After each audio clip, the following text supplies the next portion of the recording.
CGM Studios presents the BLEE Blunt Show.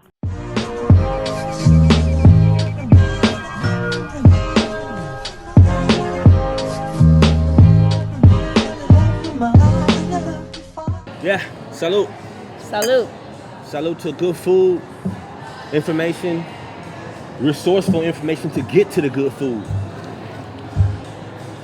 Your name is, drum roll, Janae LaRue. What's up? Janae LaRue in the building, aka Nene. This is the essence of energy and information that I want to bring. This segment is titled Food Fight. A fight for us as a people to get to the resourceful food. And I want to ask you this, Janae. Why do you think there's a food source, Food Max, in almost every impoverished neighborhood? Is there some type of socio-economic invisible barrier to good food to sustain us? What's going on? You know what, BLEE? There is an invisible barrier, and it lives within our minds. It's a stigma. It's a stigma associated with eating healthy, and for some reason, it being expensive. But that's just not the case. There's a food source, like I said, for example, Stockton Boulevard. I can think of about 3 of them right there within like a 1 mile radius. Why is that? It's convenience. Convenience. And it's cheap. Along with all the other poisons that they peddle to our people in general. And when I say our people, I'm talking about everyone in general, but we're speaking for our people also, just to make that clear. It's a question that looms. So I would also segue into another question. Are we eating to just be full, or are we eating to live at this juncture? What's going on? Is it a combination of both? Are we addicted to food? You know what? I really believe that it's a kind of combination of both. I mean, we cannot forget, eating food, yeah, we have to have it for our bodies to sustain, but it's also extremely, extremely pleasurable. Every time you eat something that you enjoy, whether it be McDonald's or Farm to Fork, your mind is releasing dopamine. You're getting pleasure from it. The same effect that a person's mind would have when doing drugs. To be exact, and I can't quote the exact doctor that I learned this from. However, it goes drugs, food, and then sex. I knew it was coming. Bang, bang, shots fired. I knew it was coming. But food is right there above sex. Like, do we even think about that? I don't think we think about that. Is food snob just really a code word for someone who wants quality food? BLEE. Is there really food snob? Was that just, what the fuck is that? What is that? Because that's essentially someone who wants quality food. What's your opinion on that? Okay, this topic, this kind of irks me a lot, this topic. Like I said, this is going back to stigma. So let's just get with the facts. Your body is your number one priority. You're a human being. Your body's a machine that you need to maintain. Correct. So why, if you want the best ingredients for your body, are you considered a snob? Does that even sound factually correct? It doesn't. I don't even know where the term came from, because it's like stigma. It's in your mind, because being healthy, being in shape, eating healthy food. Come on, you guys. It's 2018. This is not just something for celebrities and the wealthy. Let's get real. That's true. They take EBT at the farmer's market. They do. Okay, look. Here's the thing. This is BLEE Blunt. This is a food fight issue. Don't fight. 3. I wanted you to get 3 restaurants that Janae would absolutely never ever go to, and suggest to the public. Okay. Never, fucking ever, go to this spot. Never. 1. Never, ever. What is it? What are we doing? Bento box. Oh my God! Don't do it. I know y'all. Absolutely do not go there. Fuck. I feel so bad. Don't do it. I'm telling you. But I have to be honest. This is something that has just stuck with me for years. I went in there 3 years ago, and it smelled like a sewer. And I even felt bad. Like, I was sitting there. I'm like, I just sat down. Like, they just sat us. This is the only time in all of my, I'm not going to say how many years of living, that I was seated by a hostess, got the menu, and was like, I can't do this. I gotta go. The only place out of all my life that I've left. I damn it, I gotta concur with that. It's a sad Abandoned. environment. I can't do it. And anybody who's doing it, I refrain from going to Bento Box today. I think we all have a weakness for food and the food fight. And this is a fight also to resist food that's not good for you. But it's also good to eat the food that's not good for you. And you can do it all. You can, but you can also go to In-N-Out and get an animal-style burger. I love In-N-Out. I fucking love In-N-Out. That's one burger. Then you go to McDonald's for their fries, not In-N-Out. You will build a meal. This is horrible. You build a meal with a fucking animal-style burger at In-N-Out. Then you go to McDonald's and get their fries. That's sacrilege there. It's blasphemous. It's horrible. Blasphemous. I work out like an animal You need to be afterwards. flogged for that. That is ridiculous. Damn. Flogged? I'm just kidding. I mean, Kunta Kinte my ass. I'm not for that kidding. shit. Damn. All right. Why would you mix the two? We're talking about vices with the food. I mean, I do the kale and all that, but every now and then we have our vices and whatnot. I guess with this segment, I just want to bring y'all information. I want to bring you guys transparency, but more, I want to bring you guys a picture of what we're doing as a people. And I think that it should be healthy, and it has legs. Janae's here. We got the flight. It's healthy. Salute to that. We got the flight of beers. We're chilling. Good beers, crackers. We relax. I don't know if it's gluten in this. If it's gluten free, yes. Is it gluten free, Felicia? No.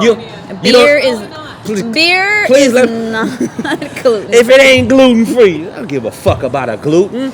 Food fight. TBB. It's only the beginning. We stacking out here, man. What's popping with y'all? Flights and flights and flights. What's popping?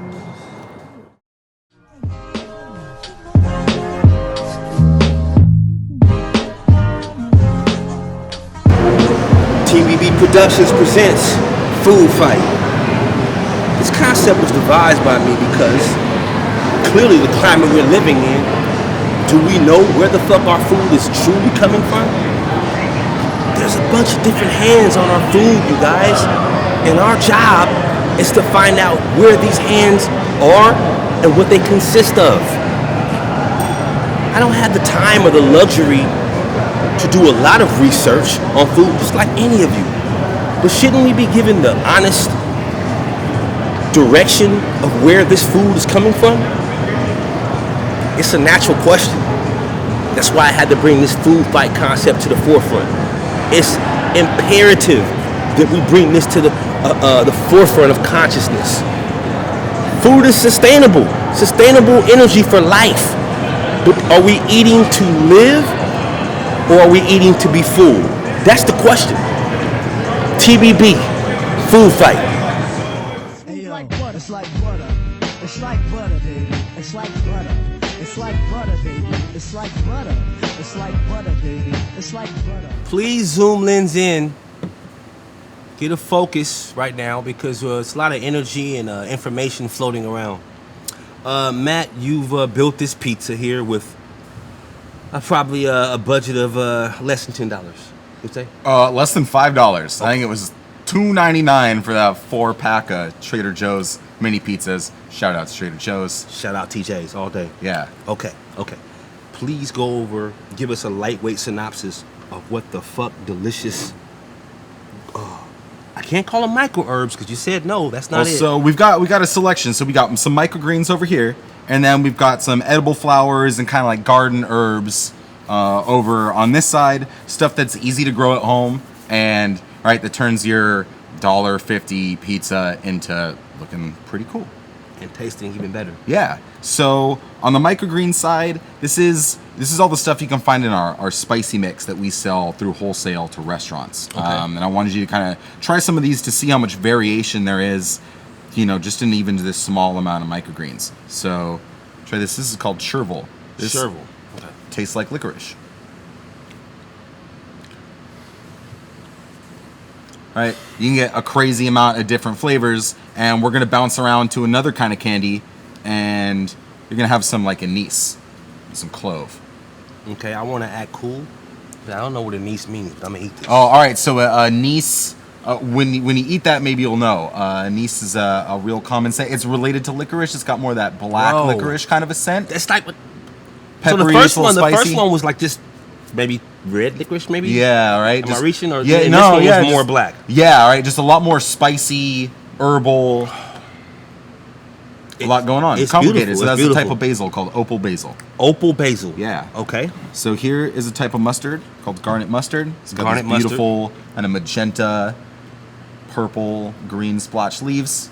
Earthy, spicy. And what about this one right here? Well, I want to try another kind of mustard first because I want to show you just the variation even within mustard, and we'll do it with the radish too. I think it's kind of neat. So this is a wasabi mustard, and it's got. You'll find hopefully that it's a little different than the other one. It's more like clean, and then just hits you with that horseradish Okay. kind of like spice. Where the other one's a little more earthy. Andrew Zimmerman time. What's Andrew do on Bizarre Foods? Y'all know y'all watch it. I fuck with it. What? Matt. Great. That's what I like to see. Hey, cheers. Cheers, man. Good stuff. Okay. Well, you eloquently stated earlier that you didn't say it directly, but you took a guerrilla style approach to marketing for your company. You don't have a fucking website. You don't want a fucking website. No. You have legs on social media, IG particularly. Mm-hmm. IG, your IG page was clicking and building a response, and people with crew contacted you and said, "Hey, let's do business." Yeah, absolutely. And now, Matt's paying bills. Here we are. Hooray, We boy. just celebrated our Popping year bottles, anniversary bitch. in this space, man. It feels really good. And absolutely all Instagram driven. That's where we first got noticed, like you said, by Hold crew. on, Matt. Sorry, hold on. Business owners, all Instagram driven. He didn't do nothing but just get an Instagram account. Please Yeah, continue. You kind of started doing this just under my own, my name, my personal account. Got noticed. It's kind of like, hey, bring some of these in. We don't really see these microgreens around. And then it was kind of like, oh, maybe this should be something for, maybe there's something for real here. Started my business Instagram account, and that's where everything's been happening. My wholesaler found us through that, and that's where we did kind of all of our initial contacts. Instagram's really big in the food industry. It's big in any industry, right? I mean, what is everything? No matter what you're into, no matter what your niche is, there is 27.6 million posts for some hashtag that's in your field of business. Yes, it So just go ahead and, it's not hard to learn Instagram. You kind of learn those times when posting is going to get you, some more views, and you kind of learn the hashtags that get you found in the niche and the industry that you're in. You spend a couple of hours. Way too many people seem to think like it's this hard thing, or I don't know how to do it. Stuff that you follow and like probably has a bunch of tags. That's how you found it to begin with. Definitely. You just copy what they're doing, and you can go ahead and get yourself known pretty quickly. Speaking of finding, how I found you, I didn't find you, but how I stumbled upon you. Shouts to Rashid. Yeah, what's up, buddy? What's up with Rashid? First of all, you ran into the young god at a crew chef as a line cook. Was he line cook? What was he doing over there? Yeah. Shouts he was to line what's cook. up with Rashid? That he was just always there when I was delivering. We started to get to know each other pretty well, and we just sort of hit it off. And we're buddies now, and we do events together and try and help him out with flavors and That's dope. whenever he needs them, and sometimes a little bit of extra help that he needs around the spot. Each one teach one. Yeah, it's been really good, and I'm hoping he can open up a place one of these days because I need some Rashid food more than once a month. At least. But you know what's awesome though? It's like I see. I don't know you well, but I know your energy is awesome and it's unfiltered, and you're definitely invested in paying it forward, and that's honorable. So I just want to thank you for that. I mean, in terms of being informative and helping people or whatnot, I think that's awesome, bro. There's no waiting, ladies and gentlemen. I know No. you're a novice. You're not that node. You have to just get to it. Let's get to scrolling and clicking. Get our DIYs up. Let's come together as a people Yeah. and sustain the information. And be ready for rejection. I knocked on how many restaurants' doors when I first started up, just cold calling. Just literally 10 a.m. before they'd open, knock, knock, knock. Hey, like waving microgreens and flowers around in front of chefs' faces. And 9 out of 10 are going to tell you to fuck off. I mean, 99 out of 100 are going to tell you to fuck off. It's going to be even worse than 9 out of 10. But 1 is 2, then you got 4, and then you got 8, and then you got a fucking business. You build a momentum. So it's going to suck. Like, things suck. There's no way around it. It's going to be hard. There's going to be rejection. But if you really want to do it, you got to keep fighting through all of that, and then you can go ahead and build something. And like anybody can do it, because everybody does it. Like lots of idiots own businesses. They do. I'm an idiot. I own a business. You could do it too. Self-proclaimed idiot Matt. He owns a business. Yeah. Self-proclaimed idiot BLEE runs a cultural-based shoe. We'll do a show. A shoe. Too many glasses. As a closing statement, your best and most popular selling bag is the spicy mix. That's it, hands mix. down. That's Yeah. it. This is the flagship of Sprouts. Yeah, I think so.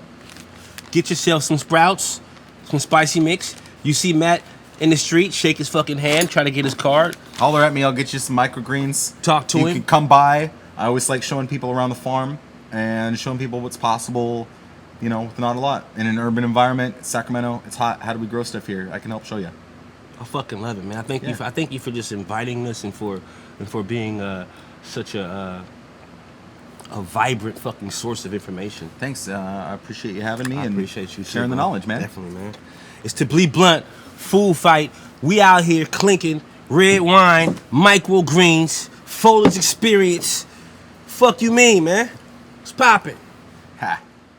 Chop it up. The slow food got you sloppy, bruh. So chop it up. See, in my hood, there ain't really much to eat. Popeyes on the corner, McDonald's right across the street. All this talk about guns and the drugs. Here in the pit of sustainability with my man Byron of Crafts SVC. What up, Byron? Poppin', man. Good. He's in the middle of an energetic servicing. While he's doing that, I'm gonna kick off some questions, because it's to BLEE Blunt, bitch. Food fight. We gotta sustain ourselves, right? Let's sustain ourselves. What up with you, Plush? You good? I'm chillin', baby. All right, Byron. First thing, you showed a disdain for the campaign of the Farm to Fork, and you feel that it's a ploy to bring attention to something that was already fucking here. Already here, man. It's been here. Been here. So you won't be subscribing to the pageantry of Farm the fucking Fork. I love the vernacular on this. You know, that's what I'm thinking. I mean, It's a no for you. it's a no for me. It's gonna be a no for me, dog. Sacramento has always been located geographically at this point in the world, right? Why does it take a marketing budget, the Chamber of Commerce approval, the changing of the water tower to bring light to it? The blasphemous, just the. I like the city of trees. I thought that was I time. loved it. We got hella trees here in numerous different forms. I asked you earlier, Byron, who pushed you in the industry, Yeah. and you eloquently stated, no one really. It's essentially you push yourself. Push myself. You push yourself with stretching the boundaries and pushing the envelope for a palate here in the city and abroad. Absolutely, it's a lot easier to do that in Sacramento because the amount of like unique food things that are happening are it's not a lot. So That would be a statement I would have to agree with. So you would definitely say that Sacramento has a complacency with extending their diversity with their palate. yeah, It's a problem. It's hindering our it definitely ability is. to It enjoy fucking sucks, food. man. It fucking sucks.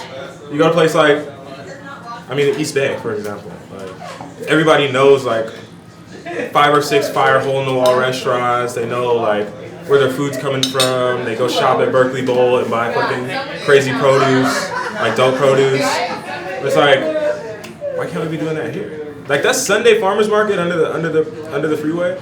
Like I can't tell you how many people that are from Sacramento that have introduced to that in like the past 4 or 5 years. And it's I'm the like, oldest farmers market in California. and I've been going to that since I was Literally, knee-high the to a oldie. tree-high. It's the oldest Steve, and the the largest by freaking by square footage. Yeah. Yeah, the big boy. It's the big boy. Look, Byron, Yes, talk to me. What excites you about this industry? Is it the fulfillment of providing food? Is it giving zero fucks about the restaurant energy and their curriculum? Is it giving double middle fingers to the restaurant concept of serving? Is it all the above? It's all the above, dog. Like 100%. Like you literally nailed it. Like bang. Shots we fired. haven't even really talked about it that much, but that's a lot of I share a lot of those views. You know what I'm saying? Right. But mainly for me, I come from like a heavy arts background. Graphic design. I mean, all kinds of different media. Right. And food for me is like, it's dope because I get instant gratification out of it. There's fulfillment. Yes. Like the art that I make, I hand it to a person, they consume it, and then I get to see the reaction. It's instant gratification. If you're a graphic designer, like you might send something off, you might never know what people think about it. You know what I'm saying? You might never know what people think about it. It might not even come out. Yeah, it might not even come out. It might not even come out. Straight up. That's big facts. And so for this, I mean, selfishly, like that's a big part of it for me. And like a lot of the same principles apply to this that apply to graphic design as well, whether it's color theory or composition, using white space, you know what I'm saying? Like the way I play things, you know, like I never thought of that. There is. That is a different outlook on it. You know, you cooking all these high quality meals, brother, every day for a living. Sure. Work a 12-hour shift. Is that standard? No, I don't do that no more. No more? Okay, so a good eight? Maybe. They might give me for 8, depending on what the contract says. Okay, but even an 8-hour shift of cooking this high quality food, you eloquently stated once again that you are admitting that you're somewhat jaded by the process of being exposed to this highbrow food and coming home and being expected to make, I don't know, spaghetti. Yeah. It's not going to happen for you. It happens sometimes. but on what level? On what level is it? My thing out the week, are you like so tired of like cooking that you just like, all right, I'm finna go get in and out. Like, almost every day. Almost every day. Straight up. But like, you know, I have my son, so I like to do cook. Like when I'm cooking, it's usually for like, it's like to show him something or like get his hands dirty or something. Right. Like, let's come cook together. You know what I mean? And have a bonding experience with that. Totally. Right. Like it used to be a thing when I was working a lot less. Was like get friends together, you know, and I do that. You know, we cook and we fucking have a family meal together. But like that happens a lot less because we're also busy now. Right. Everybody's adults. Right. So it's a lot more rare for that to happen now. But dude. Not really. Would you subscribe to the term food snob? Would that be something? Is it a reach? Because what is a food snob? Someone or a person with people who want high quality food. Like once you put snob on it, that just adds the D-bag flavor to it. Like you can be a connoisseur and have an opinion about food and stuff like that, and not choose to be an asshole about it just because you know your shit. You know what I'm saying? Right. I definitely agree. So food snob is just a loose term. This really a term that's very irritating if you think about it. Once you invest in it, like I'm a snob because I want to fucking live longer and eat. Food snob? The fuck? Food snob to me is the person on Yelp that's fucking railing restaurants for. Seriously, the person on Yelp that's railing a restaurant for bad service. Yelp. This has come up a few times, man, during our time here. I would assume you're not really that invested in the process of Yelp because I mean it gives people entitlement. That's an understatement. Really, it's an application that allows someone. Ski, can I get hands, please? Who's a disgruntled employee to go on and act like they're a real customer. Straight up. So it has no real validity, but it has a lot of legs in the restaurant industry. I'm pretty sure that's irritating for you. A lot of chefs I think can share that sentiment. Especially when they're doing things that are honest and good and trying to do the best, you know? And then you just get a Yelper that's having a bad day. Yeah, that's just, They just come in and fucking rock your shit. Yeah. How does it feel like when you like just get in your bag, like you find your niche? You know what I'm saying? Like, what was that feeling like when you realized, like, wait, I've done all these other things. I've been a party promoter. I've been a graphic designer. But this is, I think, what my calling is. Like, this is what I'm best at. This is what I was meant to do. Well, it definitely wasn't money, because chefs get paid like shit. That was our stuff. Clarify that. Teachers, one of the most important jobs. Pay blows. Right. Same kind of situation. We're so important in the world. Shit, the fucking food chain. I don't know, man. I think it was just like once I realized like how much actual creative freedom that you have when you get to a certain point, and being able to exercise that creative freedom how you want to do it. So, right now, these dishes are literally like we're going balls to the walls, creative freedom, basically. Right. Man, what's the craziest shit that we can fucking think of? Let's put it on the plate. Sorry, my fault. No.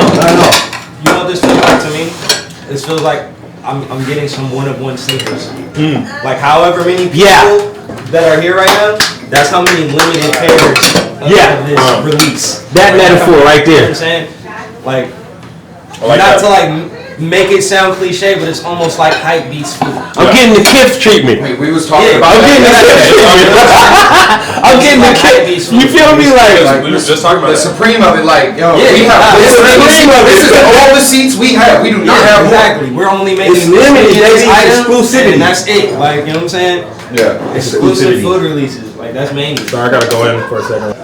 essentially, what we're here to do is provide a platform of information. This is TBB Productions. It's lifestyle, it's culture, it's fashion, it's food.